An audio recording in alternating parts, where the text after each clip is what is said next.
উর্মিকে এবার হাতে নাতে ধরলো দীপা। হ্যাঁ বন্ধুরা, বিস্তারিত জানতে ভিডিওতে লাইক করে দেখতে থাকুন। অনুরাগের জন্য নতুন প্রমোতে আমরা দেখতে পাবো যে দীপা অনেক দিন ধরে লক্ষ্য করছে যেন উর্মি কিছু একটা দাওয়াই সূর্যকে খাইয়ে যাচ্ছে।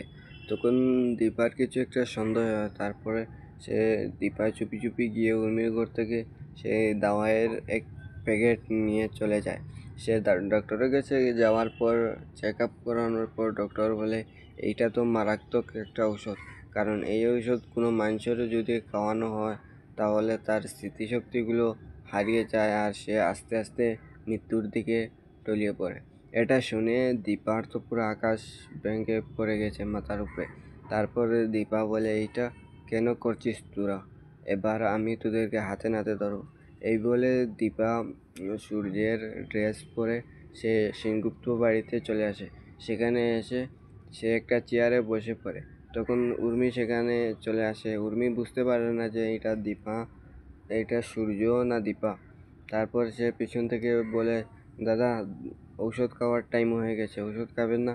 তখন দীপা পিছন ঘুরে বলে, কিসের ঔষধ খাবো বোন, মরার জন্য ঔষধ খাবো? তখন এটা দেখে উর্মি চমকে যায়।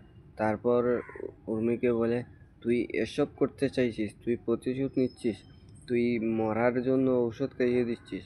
তখন উর্মি বলে, হ্যাঁ আমি মরার জন্য ঔষধ খাইয়ে দিচ্ছি। তখন দীপা বলে, ঠিক আছে তাহলে আজ একসাথে সবাই মরবো, সবাই দাওয়াই খাইব একসাথে। তখন কয়েকটা গুলি বের করে উর্মিকে জোর করে খাওয়াতে যাবে, তখন উর্মি সেই দওয়াইগুলো ফেলে দেয়। তখন দীপা রেগে গিয়ে থাপ্পড় মেরে দেয় উর্মিকে। এদিকে পিছন থেকে শুনে এসে বলে, হাউ ডেয়ার ইউ, তোমার এত সাহস হলো কি করে? তখন পিছন থেকে সূর্য বলে, শোনা কি করছিস এসব? তাই আপনাদের কি মনে হয় সূর্য কি দীপাকে চিনতে পেরে গেছে?